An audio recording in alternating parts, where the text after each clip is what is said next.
It is an attack on dignity of citizens because it's not pleasant to be out on the streets. I'd much rather be doing work. My guest today is Liza Zhvania. She's the organizer of arts and culture events. Her father was a Georgian Prime Minister who famously coined the phrase, I am Georgian and therefore I am European. Liza has been among tens of thousands of Georgians protesting in the streets of Tbilisi, angry and worried that their government is turning its back on Europe.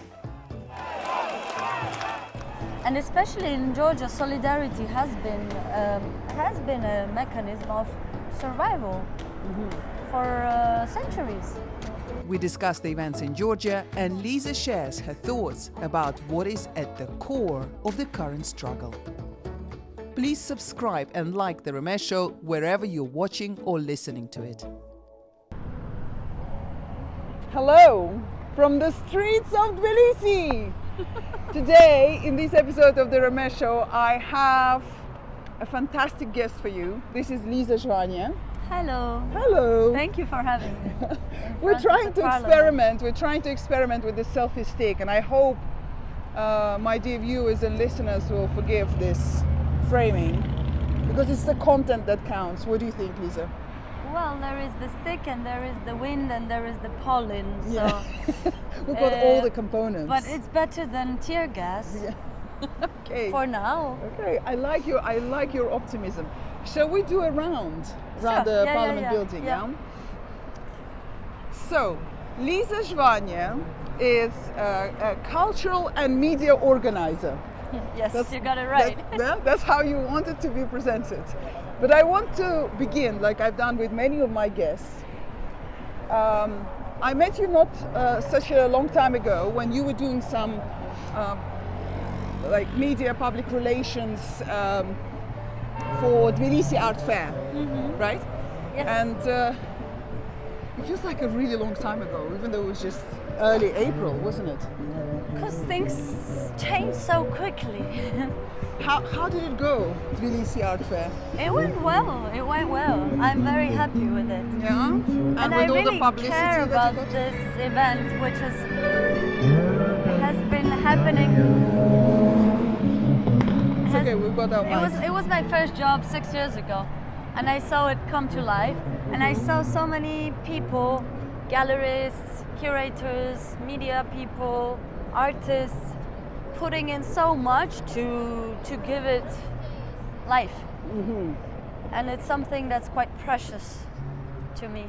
And it went especially in an especially interesting way because Salome Zurabishvili, our president, she released Lazare like a day after the opening, and then she was attending it for hours. We had the luck of her presence there, and then she invited us, like 200, 300 people, to her residence, and gave a sign of honor to the organizers, which was Of the Tbilisi Art Fair. Yes, the founder. Okay, well, I think we'll have to like unpack a lot of the things because maybe not. I don't think that many viewers or listeners know about Lazare. Maybe they've heard about the president of Georgia, Salome Zurabishvili. Well, now they know was imprisoned for protests last year, and Salome gave him presidential pardon. And he was released. So, okay, Liza, the reason why I wanted, and I'm so grateful you agreed to come and you're giving me your time, is because I wanted to talk about the protests that are happening now in Tbilisi, and we're walking past the Look, these Parliament. things are so nice because they're Parliament wall. So which these one were is this? writings with messages that are. Can you read what it says? I can't tell. Yuzhnaya Ra. I don't know. I don't know. But you know, I was here when these signs just appeared, and Nino, my colleague, she was translating, it was written Putin's rats. Oh wow, look at that, all that red paint. Yeah. I mean, it's not, it doesn't really matter what the messages are saying at this point. It just looks like nice color stains on the walls of this building, which should have a function, which it is slowly losing. So at least the walls are colorful, you know. I And like look, your humor. on the other side, no, we go up. They are building this wall because there Right. you have the building for the security. And, Okay. and they decided to raise the wall so that protesters cannot look inside the garden where they usually organize the. Yeah, I'll quickly show what Policemen. we're talking about. There, reinforcing the wall. But for those who don't really know much about what's been happening in Tbilisi, in Georgia, over the past several weeks, how would you describe what is happening in Georgia right now? What is happening now is part of what started last year with the initiative of the ruling party to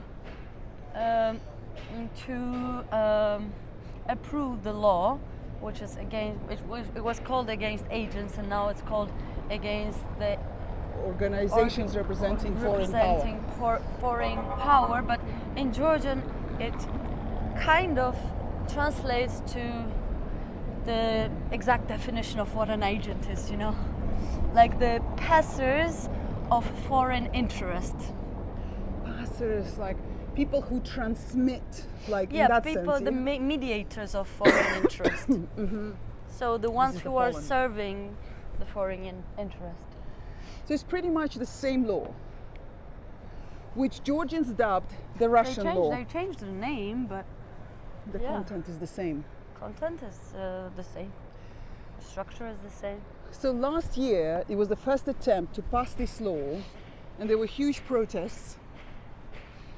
This is when Lazare, that you've mentioned, was arrested Yes, exactly. initially. He spent this past year in detention, in pre-trial detention, and finally was sentenced to 9 years for throwing a petrol bomb at the police. Yes. Do you think he did it? The thing is that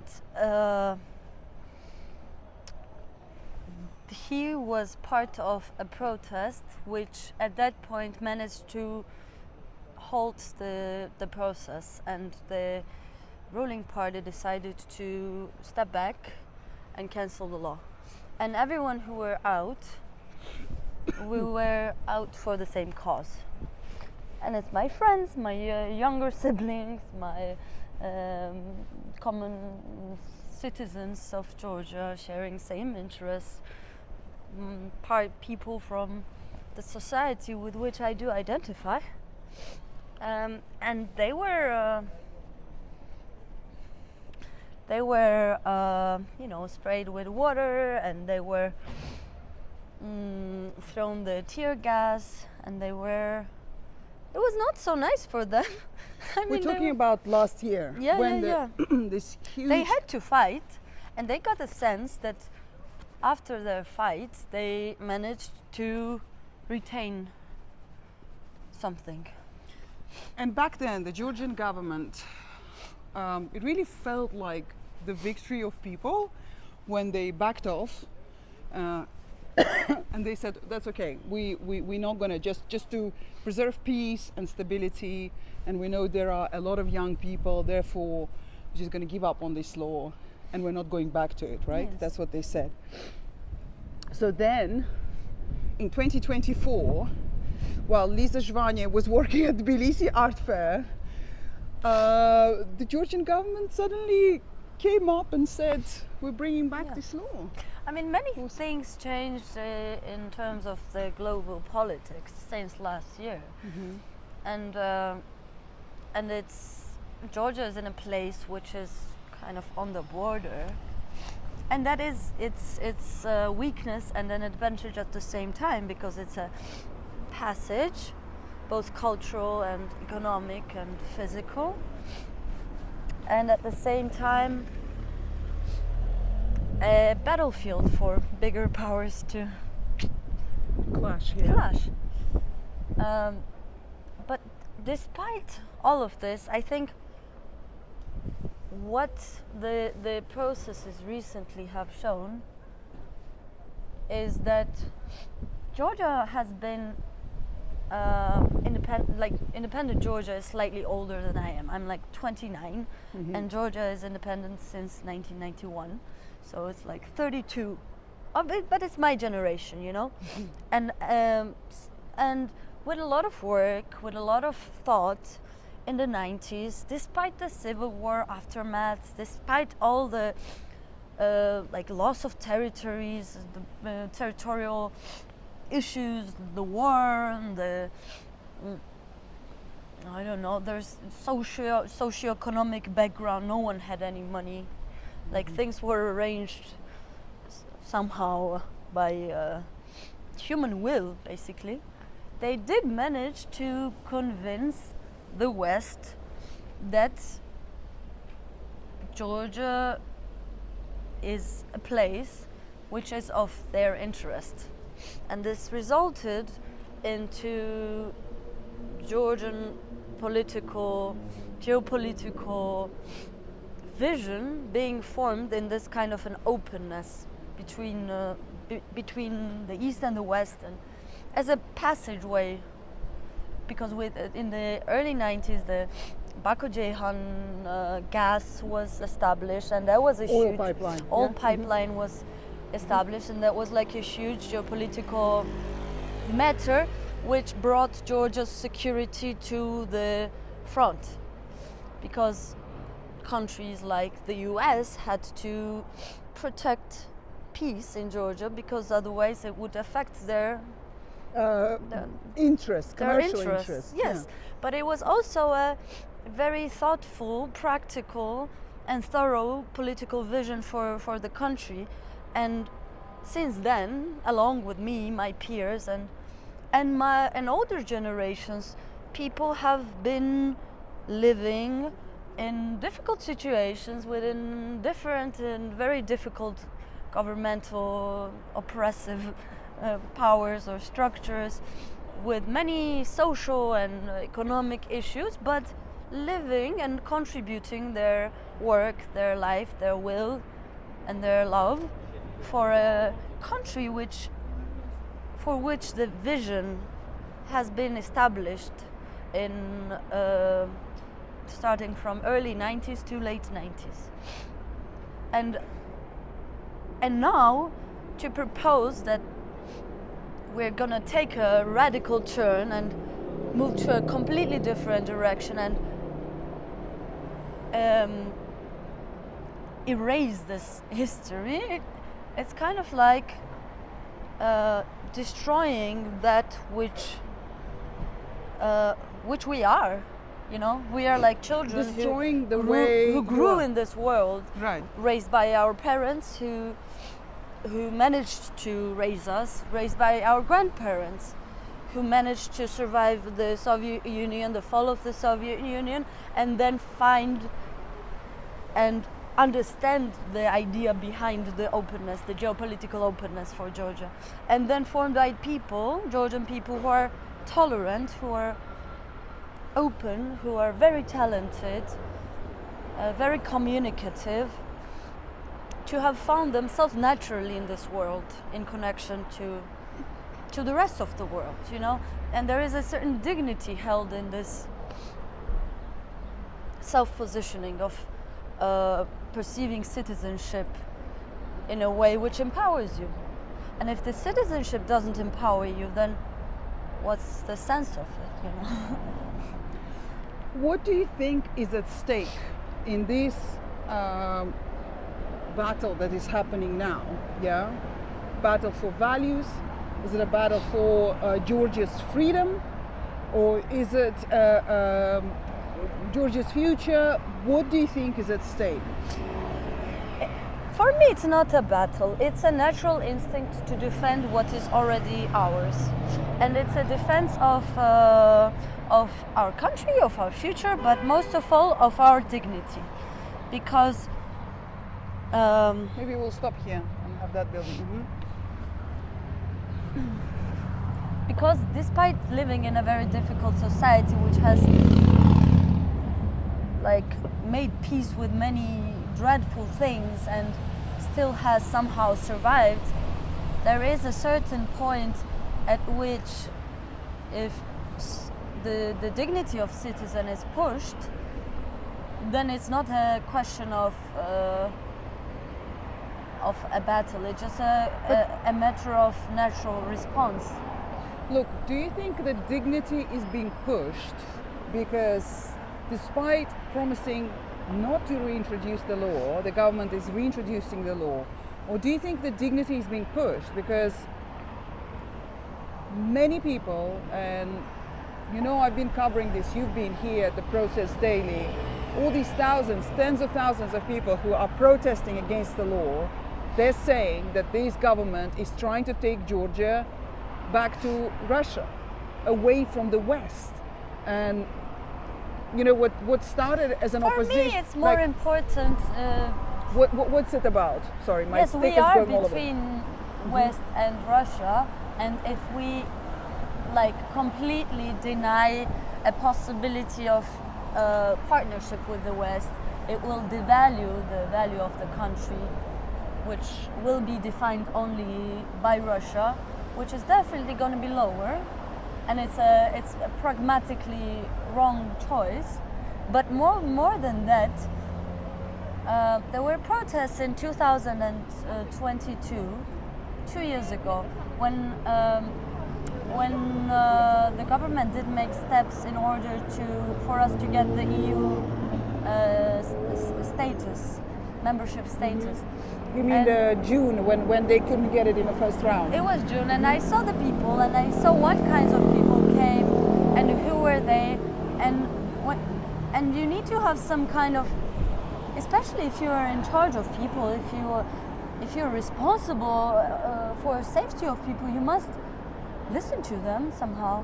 And it was very clear to me that despite the political turmoil, despite the polarization between opposition and position, despite the fact that all media is mistrusted by people, and it's natural, despite all of this, people who have been living in this country since 90s and before, and witnessing the recent history, they understand very deeply what is at core and what is worth standing up for. And when you see this kind of maybe unconscious knowledge from the society that might not be even articulated, but it's definitely felt, then to come out and say that it's nothing, that it's just noise or provocation or blah blah blah, and not listen to it, it is an attack on dignity of citizens, because it's not pleasant to be out on the streets. I'd much rather be doing work. I'm young. Breathing this gas. Yeah. It's not pleasant to be breathing gas, or of having to find out where my friends are, which might be imprisoned or have been imprisoned or have been beaten up. Why? Why should I have to go through this? I don't have to go through this, and if you make me go through this, I accept it, but it doesn't really leave me a choice. Is that how most of your peers feel as well? Yes. That there's no choice, you have to come out, and like, what is, you've just mentioned, like, what is at core, like, what is at core here, do you think? Like you said, dignity. The core is that despite many issues, Georgian society exists, and it's not just the civil society or NGOs or culture. It is a network of relations, families, neighbors, people in Tbilisi, in regions everywhere, who share things and share an understanding that they're living in the same country. And maybe to say that they feel responsible is too much, but they understand that they rely on each other. And especially in Georgia, solidarity has been a mechanism of survival for centuries. And society is based on this solidarity of mutual understanding of a common ground. And when someone denies the ground, it's an attack on whatever the forces that makes you identify as part of society. And then it's a matter of defending each other. My mother goes out to defend me and my siblings, and my grandmother comes to defend us, and then we go out to fight for them. It's an intergenerational and very broad social natural reaction to an attack which has not been initiated by us. It's not a good time for a mess in a country. It's not a good time for a revolution. It's not a good time for a civil conflict. And we have not started it. But if it has been started, we cannot hide in our houses because we live in this country. It's natural. Can I ask you about your father? Mm-hmm. Yes. Your father, Liza Zhvania, is the former Prime Minister of Georgia, who died in 2005. 2005. Yes. Still unknown. Like, I believe that he was murdered. The case was not open and it was covered up by the government at that time, and they are responsible for at least covering it up in ways that suppressed many people who might have had information to lead the investigation.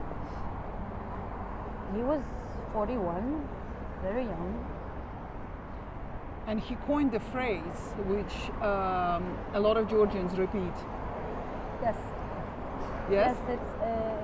He when in 1999 he was in European Parliament where they were establishing relations, and Georgia was admitted as the member of the European Parliament with a very interesting delegation involving older generation politicians like Lana Roberidze, as well as Mikhail Saakashvili, who was very young at the time, and he was part of the delegation. And in 1999, when we Georgia became part of the European Parliament, Zura addressed the Parliament, saying words, "I am Georgian and therefore I am European." And he was good at finding or digging out words that are not used commonly, but that capture the essence, because I feel like the word therefore is a very meaningful and kind of grounding word in that context. It does not establish a certain strive towards Europe, but more kind of a natural identification of first being Georgian and what Georgianness means, and then defining Europeanness based on the Georgianness as well. And it was done 25 years ago, and now we are here and being told that the West is an enemy and we must hide behind an iron curtain again. I mean, come on. I mean, I am Georgian, and therefore I am with the Georgian people, and I'm defending what is mine, and I'm defending my life and the effort that has been put in this country for these years, with all the good things and hard things and bad things and sacrifices and tragedies, which might be unjustifiable and tragic. Yet I'm alive, and when you're born, you're given one country, and a good one also. I love this country. It's a very special, quirky, interesting, I love this country too. dynamic. And a lot of people love Georgia. I love And that country. Lisa, like one of the things that I really loved about Georgia when I first came here. I came here after working as a journalist in Central Asia, in Kazakhstan actually, and it was actually the freedom, which you could feel like it wasn't. At the time, the government who was like hiding, you could access anyone. People were out protesting, and it's also like when you have What year did you write? that was so. The first event that I covered was actually the presidential elections of 2013 when Mark Velashvili was elected. Then I left, then I came back again. But, for me, the comparison was, of course, coming from a very unfree society. And I remember very well the last story I was doing in Kazakhstan was about the prisons, actually. A lot of gulag, this forced labor camps created by the Soviet Union, they were in Kazakhstan because it's such a big country.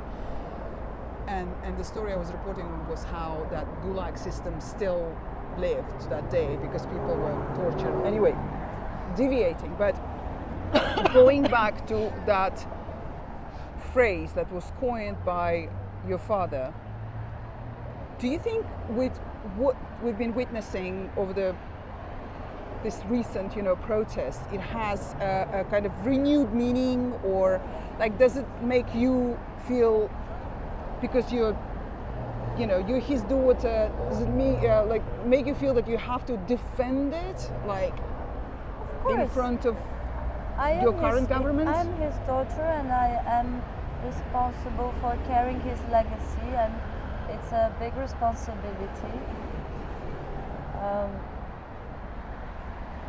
I try to do it carefully, thoughtfully, and in ways which are dignifying him. It's not only about me, but then the words that were stated then, it for years after, created a reality after which the therefore-ness is a given. Like, I'm Georgian and therefore I'm here because that way of growing, or the direction of the evolution of the society, which has brought this tremendous youth and us, and it's just defending ourselves basically. What do you think? I don't know. What do you think will happen next? Because it looks like this government is determined to pass the law even before the set date that they announced. We know that on the 11th of May there's going to be a large protest. It's also Europe Day, isn't it? Which has this extra meaning. What is your feeling like? Tomorrow is Europe Day, but it's also a day of defeating fascists. Unfortunately, the world still has not defeated fascism, which exists in so many shapes and forms, and here and there, and in so many places. And ironically, it's now like these days that Rafah has been bombed, and a heavy attack has been brought to this place where it holds this 1.4 million people who have been finding a shelter. It's not only about Georgia, I mean, global. It's a bigger war. Do you think it's part of the war, like authoritarianism versus democracy? Is Georgia also in this battlefield? I mean, you said earlier it's not a battle, it's just kind of defending. I don't know. I wouldn't rely on term democracy. I mean, the power of people is a serious power. You cannot look over it. But I don't want to identify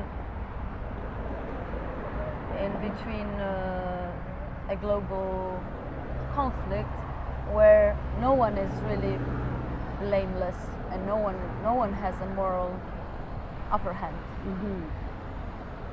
And no one knows how it's going to turn out. It's going to be a crazy year with many, many changes. Lots of elections. What I know is what Georgia is, and that it shouldn't be destroyed by its own ruling party. What is Georgia? Georgia is an open window. It's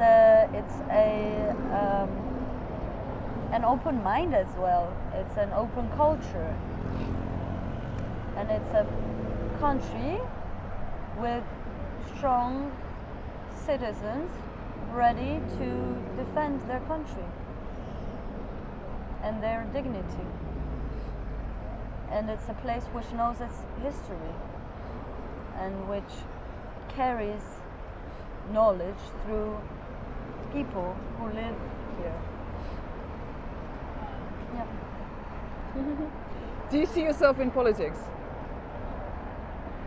We are all somehow in politics. I don't want to be identified with a party or anything, a platform. It's a really difficult and tremendously dynamic processes happening around the world, and there are ways in which politics have become also somehow superficial and futile, but we are all agents of our will and our faith and our presence. So in that sense, yeah. Not agents of foreign influence, as they try to put it. You also said earlier that humor is I am something. my own agent. Yeah, you're your own agent. Yes. It's really difficult times in Georgia, and of course we will continue covering it. And I want to thank you for your time. And I know that this is a different kind of podcast which I've been recording from a selfie stick, and at times kind of going this way, going that way. But most importantly, I think the sound is there, and I got your points across. You're an amazing interviewer. Ready? Okay, yes, yes, you made me feel comfortable and confident to speak. Yes. About to open up. To put my thoughts in a flow, which feels. Thank you so much. You know, the podcast is actually about women who are living their lives true to their calling. Do you know what your calling is? Like, have you identified that? I feel my calling. I don't want to identify it, but I know it. Will you share it with us? With my presence, with what I say, but I mean, I don't think it's important to label things. Yeah. You have your calling, and you think you live your life true to your calling. Yes, calling is part of every day. No? Yeah? No, yeah, I feel that way. Okay. Maybe we'll do this again, you know, when all of this hopefully is finished. Hopefully. And I hope for you hope peace and for peaceful resolution. open-mindedness and for a better future. Yeah. Thank you so much. Thank you. Liza Zhvania!